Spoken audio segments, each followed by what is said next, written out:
Do you struggle with fornicating? I'm about to help you out. We about to fix this, girl. So to understand fornication is to understand the root of it. Like, where's all of this coming from? So the root of fornication is lust. And now we got to figure out what's the root of lust. Because there's always a root to things, right? The root of lust is the imagination. Everything starts here with a thought, with a picture, right? In your mind. You will see it, and then eventually it'll manifest just like that, especially when it's a sin. So you want to be careful that you're not entertaining thoughts that are not of God. Because if you do, then the enemy is going to come in and use you for sexual immorality. Eventually, it can lead to you watching porn. It can lead to sexual perversion. It can lead to a whole lot of things that you may not want to happen for your life. So that's why disciplining yourself and your thoughts is going to be so important when it comes to abstaining from sex until marriage. In 2 Corinthians chapter 10 verse 5, it says, casting down the imagination and every high thing that exalts itself against the knowledge of God, and bringing into captive every thought to the obedience of Christ. Casting down the imagination means rejecting, rebuking. You need to rebuke that thing soon as it comes. You can't give it no room to play around with. You can't. You don't have no room to play around with this thing, to go all crazy on it. No. You got to cut it off immediately. You cannot entertain it any further, or you're going to just keep falling into sin. So I've been celibate for almost 3 years now.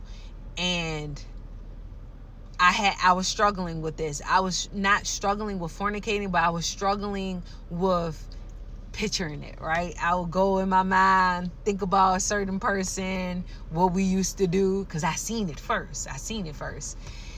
And every time I would do that, this person would reach out to me. I was like, how he know?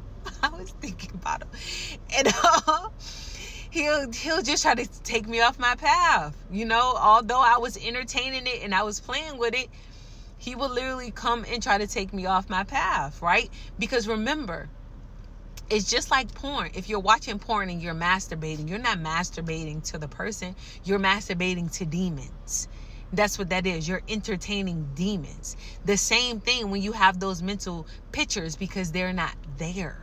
When you have those flashbacks, it's not really that person.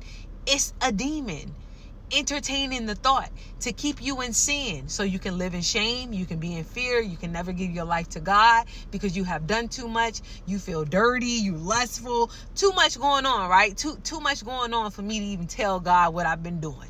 So this is what he wants you to do. He wants you to live this way, so that way he can continue to control you, so you can keep living in that sin.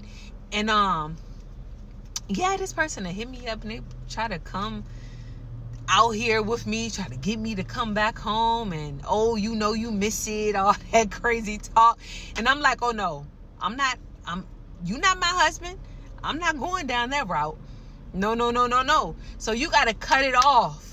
You can't play with it. You don't have no room to play with it, because one is not of God. It's not God. God is not in that. God is not in fornication. He doesn't want us to play around with that, because the more we play around with it, the more we think we're going to get away with it, and we're just going to keep falling into sin. So you have to cast down the imagination and stop playing around with the thoughts. When you see it, rebuke it immediately. You don't even give it a second. You already know this is coming from the enemy. It's not coming from God, because God wants you to wait.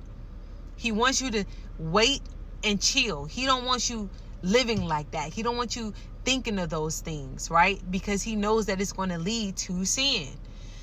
So I hope this helps someone in some type of way, because it has definitely been working for me.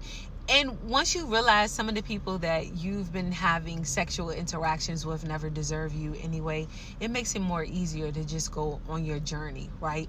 You want to wait. You want to wait for your husband. You want to wait for the right timing. You want to give it to the person that God said is deserving of you to go and do those things with.